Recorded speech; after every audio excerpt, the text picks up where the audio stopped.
Hello everyone. So my name is Andrew and today I'll be talking about the impact and implications of the COVID-19 pandemic for childhood cancer.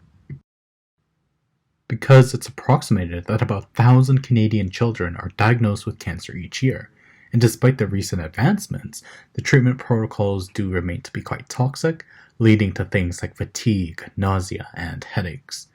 And then aside from the physical impacts, there are also mental health outcomes that must be considered.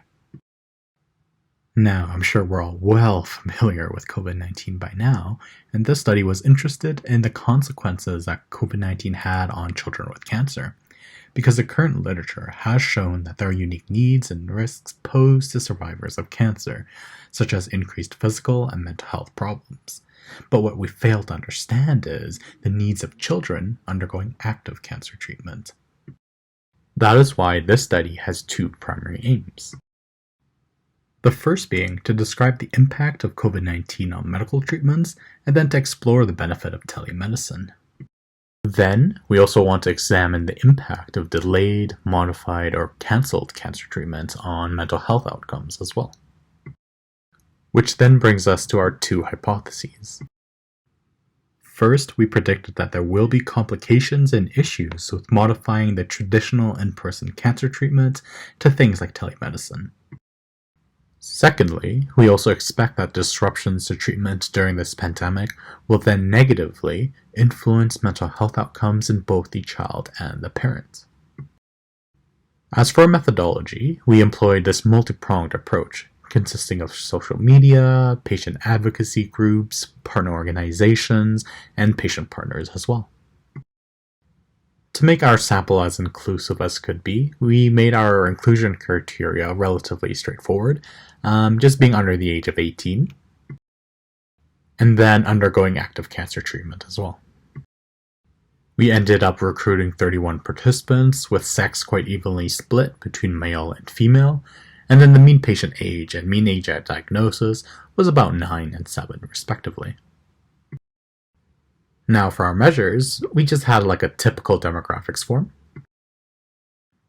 Then we had our COVID-19 survey, which had items like the fears related to the pandemic, the impact of treatment, and so on.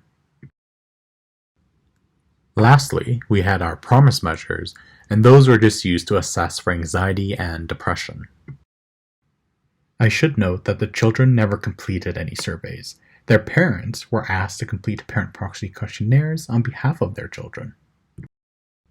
So from our parents, we found that the biggest impact was actually to mental health treatments, where 64% of families had their mental health treatments delayed, modified, or cancelled. And as you can see from that graph, that's in comparison to 14% in surgery and 9% in chemotherapy. And so those numbers are obviously really concerning, especially because over half of our parents also reported that their child's mental health and theirs is worse now compared to pre-pandemic, which shows or suggests that the impact of mental health treatment has been significant, which is why alternatives like telemedicine is worth exploring. So of the families who did use telemedicine, the vast majority of them did report it to be beneficial. Diving into that further, the parents who perceived that telemedicine was beneficial reported significantly lower anxiety and lower depression when compared to those who did not. Now I should point out that, child anxiety and depression were not related, honestly, for reasons we're not quite sure of.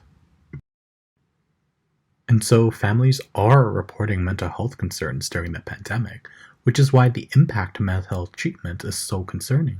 Because while we should and do prioritize life-saving treatments like surgery, we cannot dismiss the impact of mental health on these families either.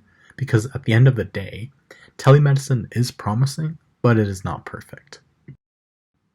The takeaway here is that this study and its findings are not just relevant to the COVID-19 pandemic, because further exploration of alternatives to in-person care is needed to support these families in their journey to recovery. This is just a slide of my references. And so I just want to say thank you to the amazing team involved in the study, and thank you for taking the time to listen to my presentation today as well.